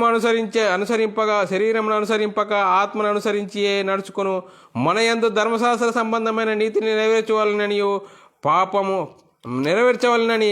పాప పరిహారార్థం నిమిత్తము దేవుడు తన సొంత కుమారుని పాప శరీరాకారంతో పంపి ఆయన శరీరమందు పాపమునకు శిక్ష విధించెను. చూడండి సోదరులారా, అందరి నిమిత్తము తన సొంత కుమారుని మరి పాప శరీరాకారంతో పంపి ఆయన శరీరమందు పాపమునకు శిక్ష విధించాడు. మరి సోదరులారా, చూడండి, మనము మన పాపముల విషయమై చనిపోయి నీతి విషయమై జీవించున్నట్లు ఆయన తానే తన శరీరమందు మన పాపములను మాను మీద మోసుకొని ఆయన పొందిన గాయముల చేత మీరు స్వస్థత నొందితిరి. చూడండి, ఎంత దేవుడు చక్కటి ప్రణాళికను మనకు ఏర్పరిచి ముంగడిస్తే, ఇంకా ఆ రోజు మరి పౌలు ప్రకటిస్తున్న సందర్భాల్లో యూదులు పౌలు గారితో ఎంత వాదోపవాదము. చూడండి, వాదోపవాదం, ఆ రోజుల్లో వాదోపవాదం జరిగింది. ఈరోజు మన బైబిల్లో ధర్మశాస్త్రం ఉంది, ధర్మశాస్త్రం ఎందుకుంది తీసివేయి అని ఈ రోజుల్లో చెప్తున్నారు. ఎవరికి ఏ మరి నిబంధన ఇవ్వబడ్డది అనే గ్రహింపు లేని పరిస్థితుల్లో ఉన్నారు సోదరులారా. మరి వాక్యాధారాలతో చూసి పరిశీలన దృక్పథంతో ఆలోచించాలి, అర్థం చేసుకోవాలి, దాన్ని గ్రహించినప్పుడే వాక్యం విలువలు అనేది అర్థమైతే సోదరులారా. మరి సోదరులారా, ఇంకా వాక్యాన్ని ఆలోచిస్తే మరి నీతి ధర్మశాస్త్రం వలన అయితే మరి ఆ పక్షమందు క్రీస్తు చనిపోయింది నిష్ప్రయోజనమే. మరి నీతి ధర్మశాస్త్రం విషయంలో అయితే క్రీస్తు చనిపోయినదే అని ఇంకా వాక్యాలు చూసుకుందాం సోదరులారా. గలతీయులకు రాసిన పత్రిక 2వ అధ్యాయము 21వ వచనం చదువుకున్నట్లయితే, నేను దేవుని కృపను నిరర్ధకం చేయను, నీతి ధర్మశాస్త్రం వలన అయితే ఆ పక్షమందు ఆ పక్షమందు క్రీస్తు చనిపోయింది నిష్ప్రయోజనమే. చూడండి సోదరులారా, మరి ధర్మశాస్త్రం వలన మరి నీతిమంతులైతే అంటే క్రీస్తు చనిపోయింది నిష్ప్రయోజనమే అని స్పష్టంగా చెప్తున్నాడు సోదరులారా. ఇంకా ధర్మశాస్త్రం ఉంది అనడం ఎంతవరకు భావ్యం సోదరులారా. ఆ రోజుల్లో యూదులు పౌలు గారితో ఎంతో వాదాలు పెట్టుకున్న ఆ వాదాలను పటాపంచలు చేసి వాక్యాధారాలతో క్రీస్తు యొద్దకు నడపాలి అని చెప్తున్నప్పుడు మరి యూదులందరూ పౌలు గారిని ఎన్నో ఇబ్బందులకు గురి చేశారు, ఎన్నో అవమానాలకు గురి చేశారు. అవన్నిటిని లెక్క చేయలేదు. మరి ఈ రోజుల్లో అన్యజనులైన మనము ఏమీ ధర్మశాస్త్రం లేని మనము, అన్యజనులైన మనము క్రీస్తు విశ్వాసం ద్వారా క్రైస్తవుల మన పాపాలను ఒప్పుకొని మరి యేసుక్రీస్తు దేవుని కుమారుడు, యేసుక్రీస్తు ప్రభు, యేసుక్రీస్తు ద్వారానే రక్షణ అని యేసుక్రీస్తు నామములో బాప్తీసం పొందుకొని మరి సంఘంలో చేర్చబడిన మనము ఇంకా మనకు ధర్మశాస్త్రం ఉంది, మేము ధర్మశాస్త్రం బైబిల్లో ఎందుకుంది తీసేయండి అంటున్నారు. మరి ధర్మశాస్త్రం ఎవరికి ఇవ్వబడ్డది అనేది గ్రహింపు లేకుంటే ఎలాంటి పరిస్థితిలో ఉన్నాం. కొంతమంది సహోదరులారా, కొంతమంది ఇంకా మేము ధర్మశాస్త్రం అనుసరించాలి, ధర్మశాస్త్రం ఉన్నది అనే వారికి చెప్తున్నాం సహోదరులారా. మరి ధర్మశాస్త్రము లేదు, ధర్మశాస్త్రము క్రీస్తునందు కొట్టివేయబడ్డది, ధర్మశాస్త్రం ద్వారా ఎవరు నీతిమంతులు కాలేరు అని వాక్యం స్పష్టంగా చెప్తున్నది సహోదరులారా. మరి ధర్మశాస్త్రమునకు వేరుగా నీతి బయలుపరచబడ్డది, ధర్మశాస్త్రమునకు వేరుగా నీతి బయలుపరచబడ్డది. రోమిలకు రాసిన పత్రిక 3:20 చదువుకున్నట్లయితే, ఏలైనగా ధర్మశాస్త్ర సంబంధమైన క్రియల మూలంగా ఏ మనుషుడు ఆయన దృష్టికి నీతిమంతుడని తీర్చబడడు. ధర్మశాస్త్రం వలన పాపం అనగా ఎట్టిదో తెలియబడుచున్నది. ధర్మశాస్త్రము పాపం అనగా ఎట్టిదో తెలియజేసేదే కానీ ధర్మశాస్త్రము పాపం తీసే శక్తి బలము లేదు. మరి ఎందులో ఉన్నదంటే ధర్మశాస్త్రం నెరవేర్చి కొట్టివేసిన వారే మరి యేసుక్రీస్తు. ధర్మశాస్త్రాన్ని నెరవేర్చిన కొట్టివేసి యేసుక్రీస్తు యొద్దకు వస్తేనే మనం నీతిమంతులం అవుతామని వాక్యం సెలవిస్తుంది సోదరులారా. రోమిలకు రాసిన పత్రిక 3:21 ఇట్లుండగా ధర్మశాస్త్రమునకు వేరుగా దేవుని నీతి బయలుపరచబడుతున్నది, దానికి ధర్మశాస్త్రమును ప్రవక్తలు సాక్ష్యం ఇచ్చుచున్నారు. చూడండి, నీతి విషయంలో మరి అందరూ సాక్ష్యం ఇస్తున్నారట. ఇట్లుండగా ధర్మశాస్త్రమునకు వేరుగా దేవుని నీతి బయలుపరుచున్నది, దానికి ధర్మశాస్త్రమును ప్రవక్తలను సాక్ష్యం ఇచ్చుచున్నారట యేసుక్రీస్తుని గురించి. అంత స్పష్టంగా ఉండగా కూడా ఇంకా మాకు ధర్మశాస్త్రం ఉన్నది, ధర్మశాస్త్రం అనుసరించాలనడము ఎంతవరకు భావ్యం సహోదరులారా. వాక్యాధారాలు ఎంత స్పష్టంగా చెప్తున్నా ఇంకా మేము ధర్మశాస్త్రం అనుసరించాలనడము ఎంతవరకు భావ్యం. రోమిలకు రాసిన పత్రిక 3:22 అది యేసుక్రీస్తునందలి విశ్వాసం మూలమైనదై నమ్ము వారందరికీ కలుగు దేవుని నీతి అయి ఉన్నది. మరి దేవుని నీతి ఎందులో ఉంది? క్రీస్తు యొద్దకు వస్తేనే దేవుని నీతి అని స్పష్టంగా వాక్యం సెలవిస్తుంది సహోదరులారా. మరి ధర్మశాస్త్రం వలన నీతి కలుగుతుంది, కానీ మరి క్రీస్తు వలనే నీతి కలుగును, ధర్మశాస్త్రం వలన నీతి కలగదు. చూడండి సహోదర, ధర్మశాస్త్రము వలన నీతిమంతులు కాలేరు, ఎవరి ద్వారా క్రీస్తు యొద్దకు వస్తేనే నీతిమంతులు అవుతారు అని బైబిల్ ఇంకా వాక్యాధారాలు చూసుకుందాం. అపొస్తలుల కార్యము 13:39 మీరు మోషే ధర్మశాస్త్రం వలన ఏ విషయంలో నీతిమంతులుగా తీర్చబడలేకపోతిరో ఆ విషయములన్నిటిలో విశ్వసించు ప్రతి వాడును ఈయన వలన నీతిమంతుడుగా తీర్చబడునని మీకు తెలియగాక. స్పష్టంగా చెప్పాడు పౌలు. మీరు ఏ విషయంలో తెలుసుకోలేకపోతున్నారో ఆ విషయమే క్రీస్తు యొద్దకు వస్తేనే మీరు నీతిమంతులు అవుతారని మీ అందరికీ తెలియను గాక. చూడండి, ధర్మశాస్త్ర పాప నియమమును మరి చూడండి, పాప నియమము నుంచి మరి మనల్ని నడిపించాడు. పాప నియమము గురించి మరి ఆలోచిస్తే సహోదరులారా, రోమిలకు రాసిన పత్రిక పాప నియమమును మరి తీసివేసి యేసుక్రీస్తు మరి ధర్మశాస్త్రాన్ని కొట్టివేసి మరి అందరినీ మరి ఇంకా ఏ శిక్షా విధి లేకుండా చేశాడు. రోమిలకు రాసిన పత్రిక 8:1-2 చదువుకున్నట్లయితే, కాబట్టి ఇప్పుడు క్రీస్తు యేసునందున్న వారందరికీ ఏ శిక్షా విధి లేదు. ఎప్పుడు? ధర్మశాస్త్రము కొట్టివేయబడ్డది. ధర్మశాస్త్రము కొట్టివేయబడిన తర్వాత నీతి బయలుపరచబడ్డది. ఆ నీతిని అవలంబించిన వారందరూ ఏ శిక్షా విధి లేదు ఇప్పుడు క్రీస్తులో ఉన్న వారందరికీ. కాబట్టి ఇప్పుడు యేసుక్రీస్తునందున్న వారికి ఏ శిక్షా విధియు లేదు. క్రీస్తు 2వ క్రీస్తు యేసునందు జీవమునిచ్చు ఆత్మ యొక్క నియమము పాప మరణముల నియమం నుండి నన్ను విడిపించెను. ఎట్లనగా ధర్మశాస్త్రము దేనిని చేయలేకపోయినను దానిని దేవుడు చేశాడు. మనమందరం ఇప్పుడు పౌలు చెప్తున్నాడు, కానీ మనమందరం ఈ వాక్యాన్ని ఇంకా మంచిగా మరి మనస్ఫూర్తిగా మాట్లాడాలి, మరి ఇలా పలకాలి. క్రీస్తు యేసునందు నిత్య జీవము చూడండి, జీవమునిచ్చు ఆత్మ యొక్క నియమము పాప మరణం నియమం నుండి నన్ను విడిపించెను. ఎట్లనగా ధర్మశాస్త్రము దేనిని చేయజాలకపోయినో దానిని దేవుడు చేశాడు. చూడండి సోదరులారా, అంత స్పష్టంగా వాక్యాధారాలు చెప్తున్నా మరి ఎలాంటి పరిస్థితిలో ఉన్నారు. రోమిలో రాసిన పత్రిక 6వ అధ్యాయం 14వ వచనం, మీరు కృపకే గాని ధర్మశాస్త్రములకు లోనైన వారు కారు గనుక పాపము మీ మీద ప్రభుత్వం చేయదు. మీరు క్రీస్తు కృపకే మరి లోబడాలి, కానీ ఇంకా ధర్మశాస్త్రంకు లోబడాలని అవసరం లేదు అని కరాఖండిగా చెప్పాడు. అలాగే రోమిలో రాసిన పత్రిక 6వ అధ్యాయం 15వ వచనం, అట్లైన ఎడల కృపకే గాని ధర్మశాస్త్రమునకు లోనగు వారము కామని పాపము చేయుదమా? అది ఎన్నటికీ కూడదు. ఇంకా మరి కృపకే లోబడిన మరి పాపం చేద్దామంటే అది ఎన్నటికీ కూడదు. 16వ వచనం, లోబడుటకు దేనికి మిమ్మును మీరు దాసులు అప్పగించితురో అది చావు నిమిత్తమే పాపమునకు గాని నీతి నిమిత్తము విధేయతకే గాని దేనికి మీరు లోబడిదురో దానికి దాసులు అవుతురని మీరు ఎరగరా? చూడండి, మీరు దేనికి లోబడతారో దానికి దాసులు అవుతారని మీరు ఎరగరా అని చెప్తున్నారు. అలాగే 16వ వచనం, 6వ అధ్యాయం 16వ వచనం, మీరు పాపమునకు దాసులై ఉంటిరి కానీ ఏ ఉపదేశ క్రమమునకు మీరు అప్పగింపబడితో దానికి హృదయపూర్వకంగా లోబడిన వారై. హృదయపూర్వకంగా లోబడాలి. ఇప్పుడు మనకు ఆత్మనియమమునకు హృదయపూర్వకంగా లోబడాలి అని వాక్యం సెలవిస్తుంది. 18వ వచనం, పాపము నుండి విమోచింపబడి నీతికి దాసులైతిరి, ఇందుకు దేవునికి స్తోత్రములు. చూడండి, మరి యూదులైన వారిని గురించి చెప్తున్నాడు. మరి దేని విషయంలో మనము పాపముకి అందరినీ లేఖనము అందరినీ పాపంలో బంధించిందో ఆ పాపాన్ని యేసుక్రీస్తు ధర్మశాస్త్రాన్ని కొట్టివేసి మరి అందరి ఇప్పుడు దేనికి లోబడాలంటే పాపం నుండి విమోచింపబడితే మీ నీతికి దాసులమైతే మీ అందుకు దేవునికి స్తోత్రాలు అంటున్నాడు సహోదరులారా. మరి చూడండి సహోదరులారా, క్రైస్తవులైన మనము మరి యేసుక్రీస్తు దేవుని కుమారుడు, యేసుక్రీస్తు ప్రభు, యేసుక్రీస్తు ద్వారానే పాపక్షమాపణ, యేసుక్రీస్తు మరణ పునరుద్ధానం పాలు పొంది యేసుక్రీస్తు నామములో బాప్తిసం పొంది క్రైస్తవులైన మనము పరిశుద్ధాత్మను వారం పొందుకొని మరి పరిశుద్ధాత్మని ద్వారా మరి యేసుక్రీస్తు మహిమను మనం తెలుసుకోలేకుండా ఇంకా మేము ధర్మశాస్త్రము మా బైబిల్లో ఉంది, ధర్మశాస్త్రం అనుసరించాలి. మరి ధర్మశాస్త్రం అనుసరిస్తేనే మరి ధర్మశాస్త్రము 10 ఆజ్ఞలు రానోళ్ళు క్రైస్తవులు కాదు అనడం ఎంతవరకు కరెక్టు? అది ఎవరికి ఇవ్వబడ్డది అనేది కనీసమైన ఆలోచన లేని పరిస్థితిలో ఉన్నారు సహోదరులారా. మరి సహోదరులారా, వాక్యాధారాలు ఉన్నాయి. వాక్యాధారాలను చూసి మరి ఆలోచించి అర్థం చేసుకోవాల్సిందిగా క్రీస్తు ప్రేమను బట్టి బతిమాలుకొంటున్నాం.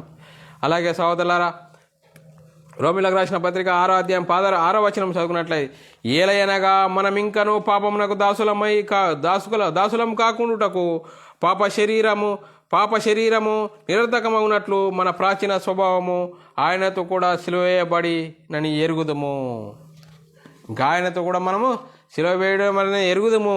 మీరు ఇంకా 13వ వచనం రోమిలకు రాసిన పత్రిక 8వ అధ్యాయం 13వ వచనం, మీరు శరీరానుసారంగా ప్రవర్తించిన ఎడల సావవలసిన వారై యుందురు గాని ఆత్మచేత శరీర క్రియలను చంపిన ఎడల జీవించెదరు. మనం ఏం చేయాలి? ఇప్పుడు ఆత్మనియమకు లోబడిన మనము ఏం చేయాలి? ఆత్మచేత శరీర క్రియలను చంపాలి. మరి క్రైస్తవులమైన మనము ఆత్మచేత శరీర క్రియలను చంపాలి అని వాక్యం సెలవిస్తూ సహోదరులారా, ఇంకా వాక్యం ఇంకా పరిశీలించుకుంటూ ముందుకు సాగుదాం. రోమిలకు రాసిన పత్రిక 8వ అధ్యాయం 11వ వచనం చదువుకైతే 8వ అధ్యాయం 11వ వచనం, మృతులలో నుండి యేసును లేపిన వాని ఆత్మ మీలో నివసించిన ఎడల మృతులలో నుండి యేసుక్రీస్తును లేపబడిన వాడు చావునకు లోనై మీ శరీరమును కూడా మీలో నివసించుచున్న తన ఆత్మ ద్వారా జీవింపజేయును. మరి తన ఆత్మ ద్వారా మనల్ని జీవింపజేయును అని చెప్తున్నారు సహోదరులారా. కాబట్టి 12వ వచనం, 8వ అధ్యాయం 12వ వచనం, కాబట్టి సహోదరులారా, శరీరానుసారముగా ప్రవర్తించుటకు మనం శరీరమునకు రుణస్థులము కాము. మనం ఇప్పుడు శరీరానికి రుణస్థులము కాము. ఆత్మనియమముకు లోబడాలి, ఆత్మనియమమునకు లోబడి జీవించాలి అని చెప్తున్నాడు సహోదరులారా. గలతీయులకు రాసిన పత్రిక 5వ అధ్యాయము 16వ వచనము, నేను చెప్పునదేమనగా ఆత్మానుసారంగా నడుచుకునుడి, అప్పుడు మీరు శరీరేచ్ఛలను నెరవేర్చరు. పౌలు గారు చెప్తున్నాడు. మరి నేను చెప్పినదేమనగా ఆత్మానుసారంగా నడుచుకునుడి, అప్పుడు మీరు శరీరేచ్ఛలను నెరవేర్చరు. మరి ధర్మశాస్త్రము కొట్టివేయబడ్డది. ధర్మశాస్త్రమును ద్వారా ఎవరు నీతిమంతులు కాలేరు. ఇప్పుడు క్రీస్తు యుద్ధకు రావాలి. క్రీస్తు యుద్ధకు వచ్చి ఆత్మనియమం అనుసరించాలి. ఆత్మనియమం అనుసరించి జీవించినప్పుడే మరి నీతిమంతులుగా మరి తీర్చిదిద్దుతామని వాక్యం సెలవిస్తుంది.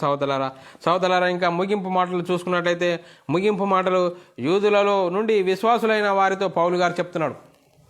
యూదులలో నుండి మరి విశ్వాసులైన వారితో పౌలు గారు చెప్తున్న సంగతులు మరి చూస్తే, రోమిలకు రాసిన పత్రిక 7వ అధ్యాయం 4వ వచనము, కావున నా సహోదరులారా, మనము దేవుని కొరకు ఫలమును ఫలించినట్లు మృతులలో నుండి లేపబడిన క్రీస్తు అను వేరొకని చేరుటకు మీరును ఆయన శరీరం ద్వారా ధర్మశాస్త్రం విషయమై మృతులైతిరి.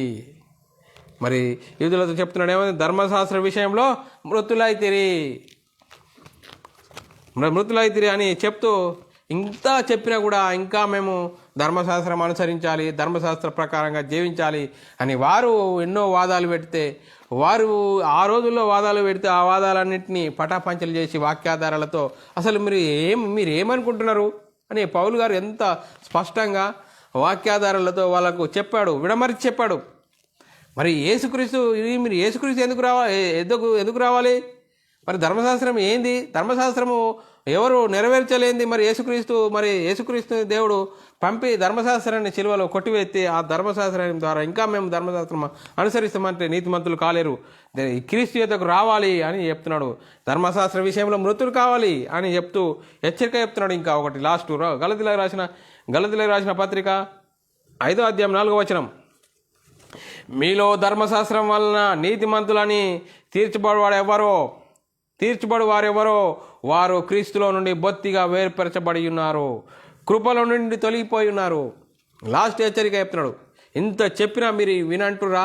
లాస్ట్ ఫైనల్ వార్నింగ్ అంటున్నాడు. ఫైనల్ వార్నింగ్ అని చెప్తుండు. గలతీలకు రాసిన పత్రిక 5వ అధ్యాయం 4వ వచనం, మీలో ధర్మశాస్త్రం వల్ల నీతిమంతులని తీర్చబడు వాడెవరో వారు క్రీస్తులో నుండి బొత్తిగా వేరు చేయబడుదురు, కృపల నుండి తొలగిపోతారు అని చెప్తున్నాడు. చూడండి సహోదరులారా, ఎంత గట్టి హెచ్చరిక చెప్తున్నాడు.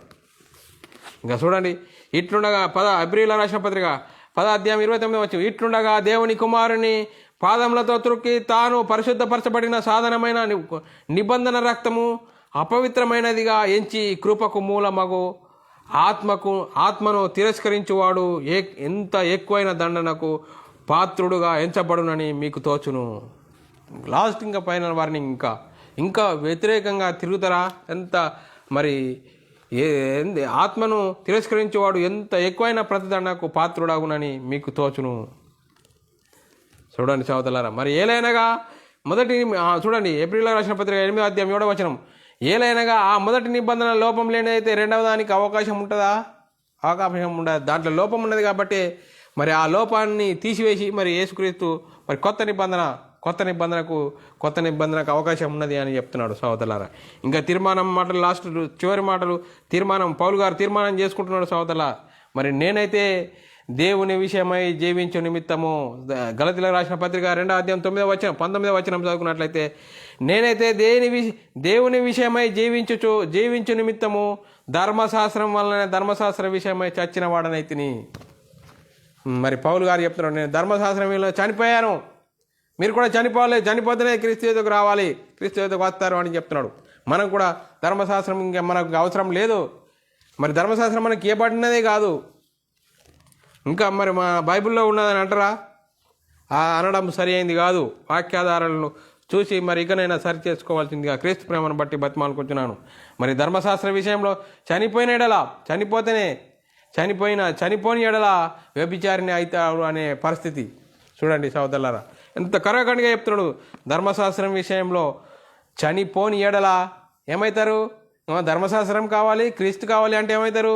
వ్యభిచారులు అవుతారు అని గట్టిగా హెచ్చరిక చెప్తున్నాడు పౌలు గారు యూదులకు. మరి చెప్పి కరాఖండిగా హెచ్చరిక మాటలు మరి ఖచ్చితంగా చెప్పాడు. మరి సహోదరులారా, ఏమీ లేని అన్ని జనులైన మనము క్రీస్తు యుద్ధకు వచ్చి మన బైబిల్లో ధర్మశాస్త్రం ఉంది, ఇంకా మేము కూడా ధర్మశాస్త్రము అనుసరిస్తామని అనడము ఎంతవరకు కరెక్టు? చూడండి సహోదరులారా, వాక్యాన్ని ఆలోచించండి. మరి చివరి వచనం చదువుకుందాం. రోమిలో రాసిన పత్రిక 7వ అధ్యాయం 4వ వచనం. కావున నా సహోదరులారా, మనము దేవుని కొరకు ఫలమును ఫలించినట్లు మృతులలో నుండి లేపబడిన క్రీస్తును వేరొకని చేరుటకు మీరును ఆయన శరీరము ద్వారా ధర్మశాస్త్రం విషయంలో మృతులైతిరి. మరి సహోదరులారా, ధర్మశాస్త్రం విషయంలో మనం మృతులు కావాలి. ధర్మశాస్త్రం విషయంలో మృతులైతేనే మరి క్రీస్తు యొద్దకు చేరుతారని వాక్యం సెలవిస్తుంది. సహోదరులారా, ఇంత స్పష్టంగా మరి వాక్యాధారాలతో దేవుని కృపను బట్టి ఎన్నో వాక్యాలు మీ ముందు ఉంచడం జరిగింది. మరి ఆనాడు యూదులలో నుండి మరి క్రీస్తు యొద్దకు వచ్చి మరి క్రీస్తు కావాలి, ధర్మశాస్త్రం కావాలి, మరి సున్నతి కావాలి, సున్నతి ఆచరించాలి అని చెప్పేవారికి కరాఖండిగా ధర్మశాస్త్రము కొట్టివేయబడ్డది, ధర్మశాస్త్రం ద్వారా నీతిమంతులు కాలేరు, క్రీస్తు యొద్దకు వస్తేనే నీతిమంతులు అవుతారని వారికి కరాఖండిగా హెచ్చరిక చెప్పాడు. మరి ఈరోజు ఏమీ లేని అన్యజనులైన మనము క్రీస్తు యొద్దకు వచ్చి ఇంకా బైబిల్లో ధర్మశాస్త్రం ఉంది, ఆ ధర్మశాస్త్రము ఆచరించాలి అనడం ఎంతవరకు భావ్యం? మరి సహోదరులారా, దయచేసి వాక్యాన్ని ఎన్నో ఆధారాలు మేము ముందుంచాం. ఆ వాక్యాన్ని చూసి మీ మనసు మార్చుకొని మరి దేవుని వైపు మరి ముందుకు సాగుతూ మరి మా వాక్యం ద్వారా మనలో ఉన్న లొసుకులను సరిచేసుకుంటూ దేవునికి మహిమకరంగా, దేవునికి ఘనత తెచ్చే వరంగా ఉండే గొప్ప ధన్యత దేవుడు మనందరికీ అనుగ్రహిస్తున్న విధానంకు దేవునికి స్తోత్రాలు. సహోదరులందరికీ మరి వందనములు. ప్రార్థన చేసుకుందాం. పరలోకమందున మా తండ్రి, నీ ప్రియ కుమారుడు యేసుక్రీస్తు నామములో కృతజ్ఞతాస్తుతులు స్తోత్రం చెల్లించుకుంటున్నాం నాయన. ఇంతవరకు సజీవులుగా ఉంచి మరి గొప్ప అవకాశాన్ని మరి ధర్మశాస్త్రం ద్వారా ఎవరు నీతిమంతులు కాలేరు, ధర్మశాస్త్రం క్రీస్తునందు కొట్టివేయబడ్డది, క్రీస్తు యొద్దకు వస్తేనే నీతిమంతులు అవుతారని మరి స్పష్టంగా వాక్యాధారాలు మరి ఎన్నో మరి చూసుకున్నాం నాయన. వాక్యాన్ని చూసుకొని ఇకనైనా మా మనసులు మార్చుకొని మరి క్రీస్తు యొద్దకు వచ్చి క్రీస్తు వాక్యాన్ని అనుసరిస్తూ ఆత్మనియమంను అనుసరిస్తూ మరి ఆత్మచేత శరీర క్రియలను చంపివేసి మరి మమ్మల్ని మేము సరిచేసుకుని గొప్ప ధన్యత మాకు అనుగ్రహించిన విధానం బట్టి స్తోత్రం చెల్లించుకుంటూ, ఇంత గొప్ప భాగ్యం మాకు అనుగ్రహించినందుకు స్తోత్రం చెల్లించుకుంటూ యేసుక్రీస్తు నామములో ప్రార్థనకి వేడుకుంటున్నాం తండ్రి. ఆమెన్. అందరికీ వందనములు, దేవునికి స్తోత్రాలు. సహోదరులారా, మరి మేము చెప్తున్న వాక్యాలను మీరు వినాలనుకుంటున్నారా? యూట్యూబ్ ఛానల్లో బైబిల్ విజ్డమ్ అకాడమీ అని సబ్స్క్రైబ్ చేసుకోండి. అనేక ఆత్మీయమైన మరి పాఠాలు నేర్చుకొని అనుసరించి అనేకులకు ప్రకటించడానికి మరి ప్రకటించండి. మరి మీ వ్యక్తిగత ప్రార్థనలో మా పరిచర్య నిమిత్తం ప్రార్థన చేయవలసిందిగా క్రీస్తు ప్రేమను బట్టి బతిమాలుకుంటున్నాను. అందరికీ వందనములు, దేవునికి స్తోత్రాలు.